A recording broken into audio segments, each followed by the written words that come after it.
तो ये एक छोटी सी स्ट्रगल की कहानी है जो जॉब लगने की है। ओके, तो बहुत सारे लोग जो बोल रहे थे कि मार्केट में अभी जॉब्स नहीं है, तो पहली बात, अब मार्केट के अंदर जॉब्स आने लगी हैं। रिएक्ट नेटिव के अंदर भी काफी जॉब्स अब लिंक्डइन पे मिल जाएंगी, नौकरी पे मिल जाएंगी, बहुत सारी जॉब अब पोस्ट हो रही हैं। ठीक है। अब कल मैं ऐसा ही क्लास ले रहा था और मेरे पास एक बंदे का मैसेज आया। वो बंदा कोई और नहीं, मेरे से ही लास्ट मंथ के अंदर उसने क्लास ली थी। एक महीने ही हमने मतलब अभी कंटिन्यू कर पाया था, बट वो ऑलरेडी जॉब सर्च कर रहा था, तो वो इंटरव्यूज दे रहा था लगातार। अब जॉब कैसे लगी उसकी, उसने क्या प्रोसीजर फॉलो किया, क्या क्या स्टेप्स थे, वो सारे इस वीडियो में शेयर करने वाला हूं। होपफुल आपको भी वो कहीं ना कहीं हेल्पफुल लगेंगे और आपकी उनसे कहीं ना कहीं हेल्प होगी। ठीक है, तो फिर स्टार्ट करते हैं।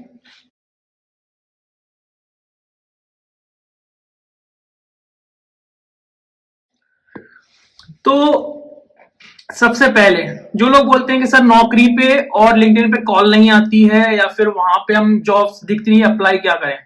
तो जैसे उस बंदे ने मुझे बताया वही मैं आपको एक्सपीरियंस शेयर करता हूं कि सबसे पहले तो देखो, नौकरी और लिंक्डइन से ही ज्यादातर जॉब मिलेंगी। अब अगर नौकरी से जो जॉब्स के कॉल नहीं आ रहे हैं, तो वहां रीजन है कि आपकी प्रोफाइल अपडेट नहीं हो रही है, ऊपर नहीं पहुंच रही है। अब जैसे जिस हिसाब से नौकरी की एल्गोरिथम काम करती होगी कि जो लोग अपनी प्रोफाइल को अपडेट करते रहते हैं उनकी प्रोफाइल्स ऊपर रहती है, सर्च के अंदर रहती है ज्यादातर। जैसे मान लो मैंने रिएक्ट नेटिव डेवलपर हूं, अगर कोई भी एचआर या रिक्रूटर रिएक्ट नेटिव है ना सर्च करता है, तो वहां पे रिएक्ट नेटिव में जो प्रोफाइल्स आती हैं उनमें आपकी प्रोफाइल ऊपर कैसे रहे, उसके लिए होता है कि सीधा सा फंडा है कि आप अपनी प्रोफाइल में कुछ ना कुछ अपडेट करते रहो। अब आप सर बोलोगे कि सर हमारे पास तो कुछ ऐसा है नहीं कि हम डेली क्या अपडेट करें, तो ये कुछ नहीं करना। आपका बायो जो है उसमें थोड़ा बहुत एड ऑन करते रहो, डॉट कॉमा या फिर थोड़े सा वर्ड चेंज कर दिया, कुछ भी चेंज करना है। पर डेली सुबह 8 बजे, 7 बजे, 9 बजे, जो भी आपको टाइम मिल रहा है, सुबह सुबह अपनी नौकरी की प्रोफाइल को अपडेट करो। जिससे क्या होगा कि जो नौकरी की एल्गो है उस प्रोफाइल को सर्चेज में ऊपर लेके जाएगी और आपके पास कॉल आने के चांसेस ज्यादा रहेंगे। और ये सच में वर्क करता है, क्योंकि ये टेक्निक मैंने भी फॉलो की थी जब मैं जॉब सर्च करता था, और यही टेक्निक उस बंदे ने भी फॉलो की है और उसके पास भी कॉल्स आने लगे थे। अब बात करते हैं दूसरी चीज, लिंक्डइन। लिंक्डइन पे देखो, कॉल ना आने की रीजन ये है कि आपका कनेक्शन जो है वो पुअर है, मतलब आपकी कनेक्टिविटी लोगों के साथ बहुत पुअर है। तो आप क्या करो, वहां पे जितने ज्यादा हो सके रिक्रूटर एचआर से कांटेक्ट बनाओ और सर्च करो जॉब वहां पे भी। तो धीरे धीरे आपकी प्रोफाइल जो है ना वो सर्चेस में आने लग जाएगी और आपके पास भी वहां पे जॉब रिकमेंडेशन दिखने लग जाएंगे, आपके पास बहुत सारी जॉब्स आने लग जाएंगी। मुझे इन दो प्लेटफॉर्म पे इसलिए भरोसा है क्योंकि इन दो प्लेटफॉर्म ने सच में मेरी हेल्प की है जॉब लेने में। और इस चीज के लिए मैं आपको कोई प्रूफ नहीं दूंगा, बट रियलिटी यही है कि यही काम आएंगे, चाहे आप कितने भी अदर प्लेटफॉर्म्स की बात कर लो, पर काम यही आएंगे। अब ये तो भाई हो गया कि क्या चेंजेस वगैरह करने हैं। अब बात करते हैं प्रोसीजर। उस बंदे का जो जॉब इंटरव्यू हुआ था, पहले देखो एक नॉर्मल एचआर राउंड होता है ना, फिर टेक्निकल राउंड हो गया था उसका, फिर एक मैनेजर राउंड हो गया था। अब ये 3 राउंड होने के बाद उस बंदे के पास ऑफर लेटर आने की बात हो गई थी। बट कुछ टाइम के बाद क्या हुआ कि कंपनी की तरफ से इन्फॉर्म मिली कि अभी हम आपको ऑफर लेटर नहीं दे सकते, हमारा जो है एक राउंड और लेना है। तो फिर से एक राउंड और हुआ, क्या है, टेक्निकल राउंड फिर से हुआ। और टेक्निकल राउंड फिर से हुआ, उस जो पहले वाले इंटरव्यूज थे, मतलब जो पहले वाले राउंड्स थे और इसके और जो टेक्निकल राउंड, इसके बीच में कम से कम 10-12 दिन का गैप हो गया। तो जब पेशेंस जब होता है ना, जब आप बिल्कुल एक पीक पे हो और आपको उस टाइम पे पेशेंस नहीं होता है, तो ऐसा ही था। और जब लास्ट टाइम उस बंदे से मेरी बात हुई थी, तो एक अलग ही हमारे मोड में बात चल रही थी। जो मतलब होता है ना, एक कॉल का माहौल है, उतना अच्छा नहीं था, थोड़ा सा सेट था।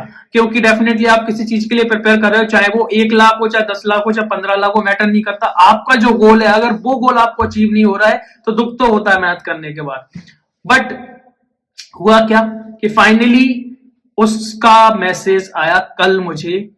ये आप देख सकते हो स्क्रीन पे मैसेज कि भैया मेरा सिलेक्शन हो गया, फाइनली ऑफर लेटर आ गया और मैंने एक दिन ज्वाइन भी कर लिया। ये चीज शायद मैं बहुत टाइम से सुनना चाहता था, बट होता है ना कि एक जब आपसे कोई पढ़ता है ना, और आपका इतना सा भी अगर सपोर्ट उसकी लाइफ में रहा है तो आपको जो एक अलग लेवल की खुशी मिलती है कि यार हाँ चलो हो गया, फाइनली हो गया। वो मैटर नहीं करता कि आप करोड़ों की जॉब लगवा रहे हो या लाखों की लगवा रहे हो, वो मैटर नहीं करता, पर जो सामने वाला बंदा जो चीज अचीव करना चाहता है अगर उसमें आपकी हेल्प हो जा रही है तो सच में दिल से खुशी होती है उस चीज को कि वो चीज मिल गई उसको, है ना। तो यहाँ पे इस जॉब में, इस जॉब जो प्रोसेस रहा जॉब लेने में, इसमें एक ही चीज काम आई, वो रहा पेशेंस, कंटिन्यूस मेहनत। जब लास्ट टाइम उसका एचआर की तरफ से आया कि एक राउंड और है, थोड़ा सा जो हमारा मतलब उसका जो रेस्पॉन्स आ रहा था वो थोड़ा इतना बेटर नहीं था, तो क्या हो रहा था कि उस बंदे को थोड़ा सा गिव अप वाली फीलिंग आ गई थी कि भैया क्या करूं, समझ में नहीं आ रहा अब तो मुझे। मैंने उसे एक ही चीज बोली कि जब तक डन नहीं हो रहा है काम, जब तक तुम्हें लग रहा है कि तुम अचीव नहीं कर पा रहे हो, तब तक लगे रहो, बस रुकना नहीं है ना।